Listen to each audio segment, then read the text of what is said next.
નમસ્કાર ખેડૂત મિત્રો. આજે આપણે એક ખૂબ જ મહત્વની સરકારી યોજનાની વાત કરવાના છીએ. પાક તૈયાર થઈ જાય પણ પછી એને સાચવવાની ચિંતા તો રહે જ છે, ખરું ને? અને જો સંગ્રહની સગવડ ના હોય તો ઓછા ભાવે પાક વેચી દેવો પડે છે. એ નુકસાન તો અલગ. પણ હવે ચિંતા નહીં, આના માટે જ સરકાર લાવી છે ગોડાઉન સહાય યોજના. આ યોજનાથી પાક પણ સચવાશે અને સારા ભાવ મળે ત્યાં સુધી રાહ પણ જોઈ શકાશે. આ યોજનામાં તમને ગોડાઉન બનાવવાના કુલ ખર્ચના 40% સુધીની સહાય મળે છે. અને હા, આ સહાય વધુમાં વધુ 1 લાખ રૂપિયા સુધીની હોઈ શકે છે. એટલે કે કુલ ખર્ચના 40% અથવા 1 લાખ રૂપિયા, બેમાંથી જે ઓછું હોય તેટલી સહાય મળશે. તો અરજી કરવી કઈ રીતે? ચાલો જાણીએ. આખી પ્રોસેસ ઓનલાઈન જ છે.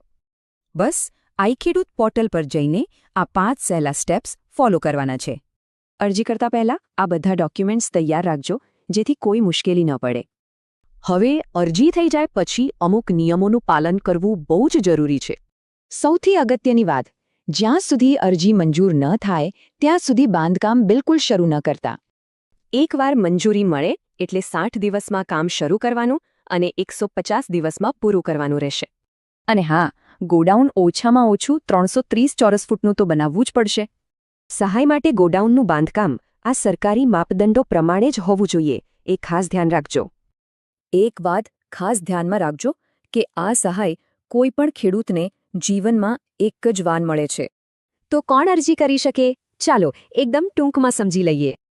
યાદ રાખજો, ઓનલાઈન અરજી કરવાની છેલ્લી તારીખ 25 ઓગસ્ટ 2024 છે, તો મોડું ન કરતા. તો હવે રાહ શેની જુઓ છો? તમારા પાકની સુરક્ષિત કરો અને મબલક કમાણી કરો.